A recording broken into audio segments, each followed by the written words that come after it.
2 hours. That's how long he had been waiting.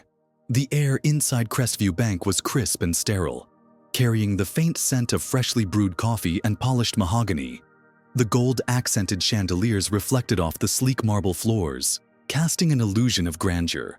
An illusion that masked something far less refined beneath the surface. Elijah Carter adjusted his cufflinks, his fingers tracing the fine stitching of his tailored blazer. He wasn't nervous. He had built companies from nothing, negotiated deals worth millions, and sat across from the most powerful executives in the country. He knew his worth. But today, inside this bank, it seemed like no one else did. His meeting had been scheduled for 11 a.m. sharp. He had confirmed it twice, yet, as the clock ticked past noon, he was still sitting in the same leather chair by the floor-to-ceiling windows, watching others come and go, some without appointments, some barely exchanging pleasantries before being ushered inside. Meanwhile, his name was never called. A woman in a navy blue dress strolled in, laughing into her phone. The receptionist's demeanor changed instantly. Warm smile, polished tone, a quiet nod before a banker appeared to escort her inside. No waiting, no questions. Elijah's fingers tightened around the handle of his briefcase. He had seen this before. The silent, unspoken rules. Some were welcomed in. Others had to prove they belonged. But today, something was about to change. Before we dive in, let me ask you, have you ever been in a situation where your time, your presence, your worth were dismissed? Where the rules seemed different for you than for everyone else? If you have, drop a comment below, because what happens next, you won't want to miss it. Elijah exhaled slowly, forcing himself to stay composed. He had learned long ago that frustration never served him in rooms like these.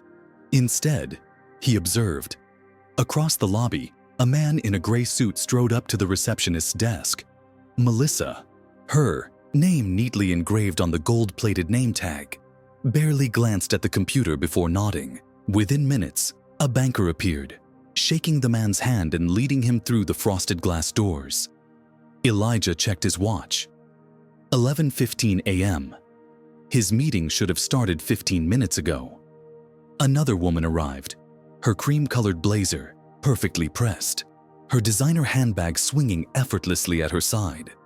She didn't even check in, just exchanged a few friendly words with Melissa, who smiled, laughed softly, and within moments, another banker materialized to escort her. Inside, Elijah, still seated, still waiting. His jaw tightened. The message was clear. This wasn't about scheduling delays or clerical errors. It was about something else entirely. Still, he gave it the benefit of the doubt. He rose from his chair and walked back to the desk, his voice level but firm. "Has Linda Kramer been informed that I'm here?" Melissa barely looked up. "She knows. She'll be with you soon." That word, soon. A delay without a deadline. A promise without commitment. He watched her posture shift as the glass doors opened again. This time, an older man in khakis and a golf polo stepped inside, chatting casually with a young teller. His voice carried across the room. "Yeah, told her to just walk in. No appointment needed." The teller laughed. "For Mrs. Lancaster, we always make exceptions." Elijah clenched his jaw. So that's how it worked. Rules for some, different rules for others. He turned his gaze toward the executive offices, then back to the clock. 11:45 a.m. He had been waiting for 45 minutes while others walked straight through, and he had seen enough. Elijah lowered himself back into his chair, but this time, he wasn't just waiting, he was calculating. Every interaction, every exception, every unspoken rule playing out before him. At 11:50 a.m., another man arrived. Mid-30s, sharp suit, confident stride. He barely had time to say his name before a banker appeared, shaking his hand and leading him past the frosted glass doors. 50 minutes. Elijah adjusted his tie, glancing around the room. The crowd had thinned.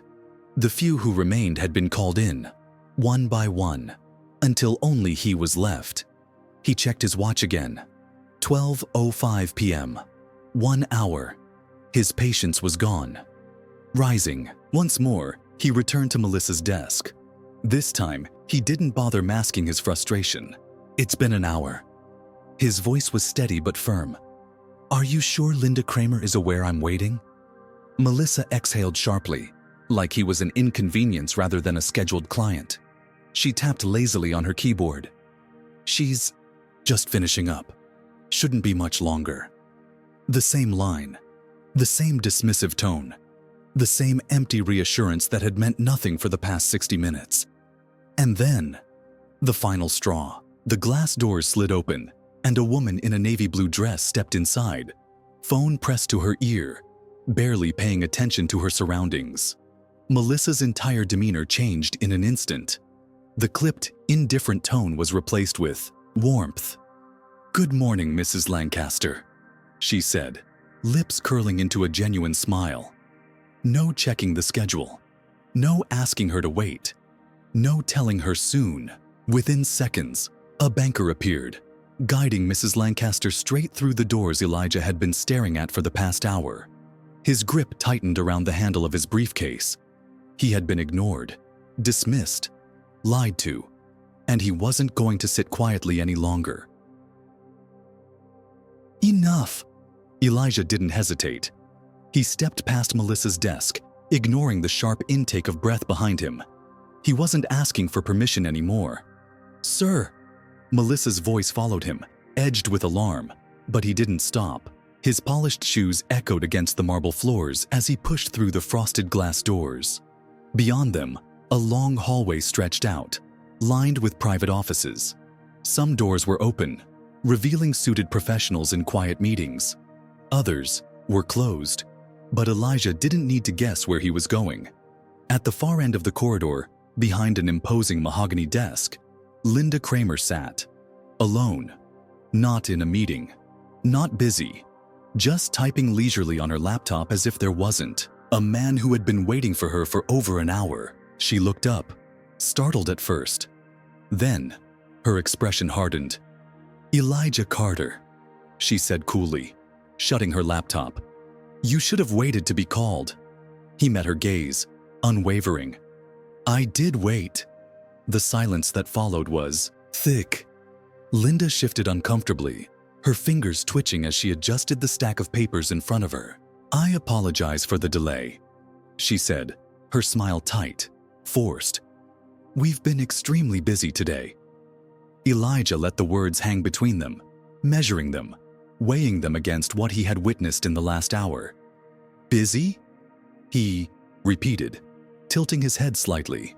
"Because I counted at least 6 people being escorted back while I sat out there. Some of them didn't even have appointments." Linda's lips pressed into a thin line. "I assure you, that wasn't intentional. There must have been a miscommunication." "A miscommunication?" Elijah exhaled sharply through his nose, letting the weight of the moment settle over her. The lie was almost laughable. "Now, let me ask you, have you ever been in a situation like this? Have you ever been overlooked, dismissed, made to feel invisible? If you have, drop a comment below. Because people need to hear these stories. And if you're still watching, make sure to hit that like button and subscribe. Because what happens next, no one saw coming. Before Linda could form another excuse, the door behind Elijah swung open. A shift in the air, subtle but undeniable.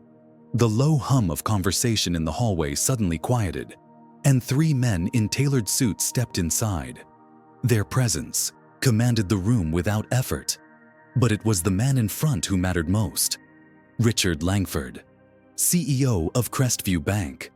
The moment his sharp, assessing gaze landed on Elijah, his entire demeanor changed. "Elijah?"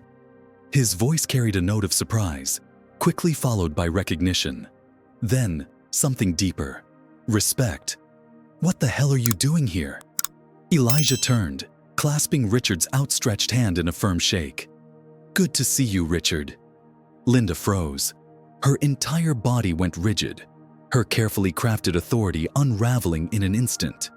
Her fingers clenched the edges of her desk as Richard's eyes flickered toward her. "How long has Elijah been waiting?" His voice was deceptively calm, but there was steel underneath it. The silence stretched unbearably.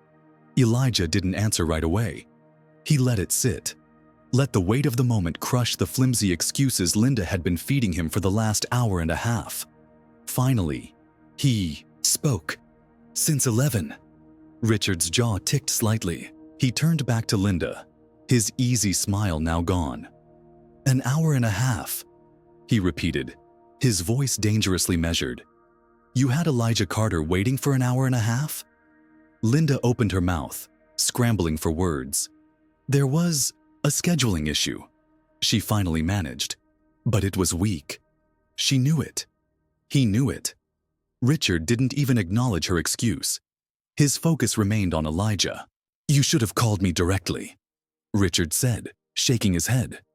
"I would have made sure you were taken care of." Elijah gave him a small, knowing smile. "Didn't think I needed to." Richard exhaled, a silent moment of understanding passing between them. Then, without another word, he turned to Linda. "Step outside." Linda hesitated, just for a second, but the look in Richard's eyes told her there was no room for negotiation. She rose, fists clenched at her sides, her face paler than before. And then, without another word, she left. The door clicked shut behind Linda, but the tension in the room lingered. Richard let out a slow breath, shaking his head. He gestured to one of the remaining executives. "Make sure she's off the floor immediately. We'll have a conversation later." The man nodded and stepped out without a word. Richard turned back to Elijah. His voice was measured, but there was no mistaking the frustration beneath it. "This isn't how we do things here." Elijah held his gaze, his expression unreadable. Then, he tilted his head slightly. "Seems like it is." For a moment, Richard said nothing. He didn't argue. He didn't deflect. Because men like him, men who sat at the top, knew when something had gone wrong. And right now, he was calculating exactly how big of a problem this was. Richard sat down, steepling his fingers. "Tell me what happened." Elijah didn't sugarcoat it. He laid everything out. The waiting, the dismissiveness, the blatant favoritism. He didn't raise his voice. He didn't need to. The truth was sharp enough on its own. Richard listened. So did the other executive standing nearby. Neither interrupted. When Elijah finished, silence stretched between them. Then, Richard exhaled. "I appreciate you telling me," he said, leaning back. "And I'll be honest, I'm pissed." Elijah arched a brow. "Why?" Richard let out a humorless chuckle. "Because this is the kind of thing that wrecks reputations. We've built this bank's credibility for years, and now I have to clean up a mess I didn't even know existed." He turned to the last executive in the room. "That loan application. Fast track it. I want an approval on my desk by the end of the day." Elijah raised an eyebrow. "Just like that?" Richard met his gaze. "You should have had it 2 hours ago. I'm fixing the mistake." Elijah studied him for a moment. He understood what this was. Not generosity, not redemption, control. Richard wasn't just trying to make things right. He was making sure this story didn't leave the room. Still, Elijah wasn't about to let him off easy. He stood, adjusting his cufflinks. "I'll accept the approval," he said. "But fixing this for me doesn't fix the real issue." Richard's expression didn't change, but something in his eyes flickered. "We'll be having a long conversation about that," he said. Elijah nodded once and turned toward the door. But before he left, he made sure to meet Melissa's gaze one last time. She didn't look nearly as confident now. The summer heat pressed against Elijah's skin as he stepped outside. The grand facade of Crestview Bank gleamed under the midday sun. its towering glass windows reflecting an image of power, prestige, and now, a crack in its foundation. He reached into his pocket, pulling out his phone. A new email notification lit up the screen. Loan approved. Elijah smirked, slipping the phone back into his blazer. He hadn't just secured the deal. He had made sure they felt the cost of underestimating him. Because this was never just about a loan. It wasn't even just about Linda. It was about something bigger. The silent, unspoken rules that decided who got to walk through the doors and who had to wait. The quiet dismissals, the forced smiles, the carefully constructed barriers, designed to keep some people on the outside looking in. But today, someone had to answer for it. And the next time Linda Kramer looked at a name on her appointment list, she'd think twice. Now, let me ask you, how many times has this happened before? How many times have people been ignored, dismissed, and made to feel invisible simply because someone else decided they didn't belong? If you've ever been in a situation like this, drop a comment below. Your story matters. And if you believe, respect shouldn't be given, it should be demanded, then hit that like button, subscribe, and share this with someone who needs to hear it. Because the only way things change is if we stop waiting and start making them.